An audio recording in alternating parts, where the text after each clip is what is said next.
نحمده ونصلي ونسلم على رسوله الكريم اما بعد فاعوذ بالله من الشيطان الرجيم بسم الله الرحمن الرحيم قال الله تبارك وتعالى في القرآن المجيد خذ العفو وأمر بالعرف وأعرض عن الجاهلين صدق اللہ العظیم۔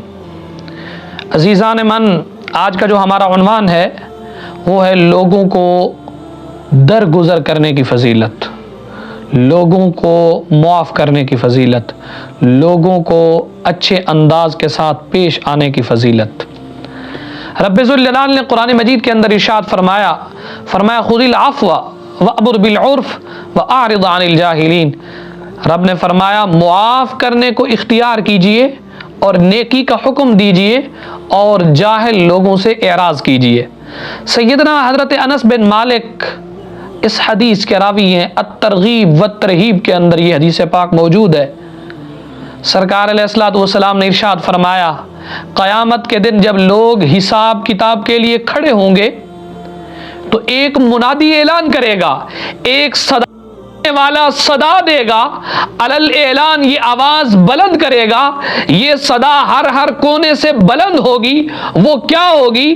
وہ منادی یہ اعلان کرے گا کہ وہ شخص جس کا اجر اللہ عز و جل کے ذمہ کرم پر ہے وہ کھڑا ہو جائے۔ دوسری مرتبہ اعلان ہوگا وہ شخص جس کا اجر اللہ عز و جل کے ذمہ کرم پر ہے وہ کھڑا ہو جائے۔ لوگ کھڑے ہو جائیں گے اور وہ سیدھے جنت کے اندر بغیر حساب و کتاب کے چلے جائیں گے۔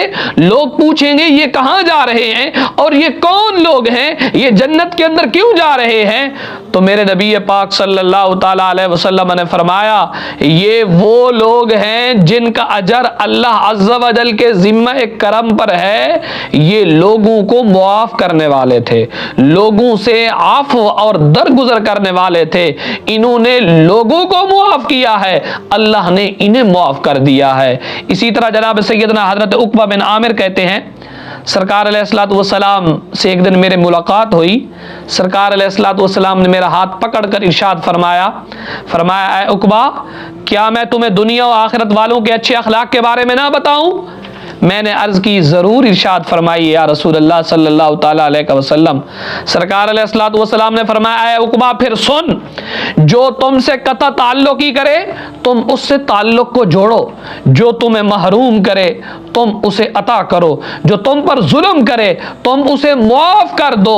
یہ جو تم معاف کر دو گے یہ ادا ایسی ہے رب ذوالجلال کی بارگاہ کے اندر بڑی مقبول ہے۔ جناب سیدنا حضرت ابی بن کعب رضی اللہ تعالیٰ عنہ سے حدیث مروی ہے، المستدرک کے اندر یہ حدیث پاک موجود ہے۔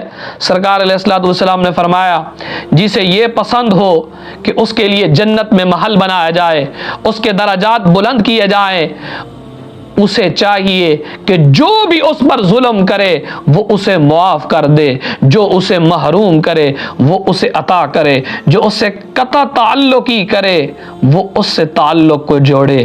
آپ کے سامنے ہے آج ہر ایک رشتہ دار دوسرے رشتہ دار سے دور ہوتا جا رہا ہے۔ دوسرے لوگوں کی بات کریں وہ تو دور چلی جائے گی، اپنے عزیز رشتہ دار ایک دوسرے سے دور ہو رہے ہیں۔ ایک نہیں بولتا تو دوسرا اس سے تعلق کو چھوڑ دیتا ہے۔ اگر کوئی ذاتی مفاد ہو، ذاتی معاملہ ہو، ذاتی مسئلہ ہو تو بات چیت کے لیے تیار ہو جاتے ہیں، لیکن یہ نفرت کا جو بیج بویا جا رہا ہے، یہ نفرت کا بیج انسان کو بہت دور دھکیل دیتا ہے۔ میرے نبی کی یہ تعلیم نہیں ہے۔ میرے نبی نے فرمایا جو تم سے تعلق کو توڑتا ہے تم اس سے تعلق کو جوڑو، تم اس سے تعلق کو جوڑو، جو تم پر ظلم کرتا ہے تم اسے معاف کر دو، اس کے بدلے اللہ تمہیں جنت کے اندر محل عطا فرمائے گا، تمہارے درجات بلند کیے جائیں گے۔ سیدنا حضرت ابو عبداللہ جدلی آپ سے حدیث پاک یہ مروی ہے، سنن الترمذی کے اندر یہ حدیث پاک موجود ہے۔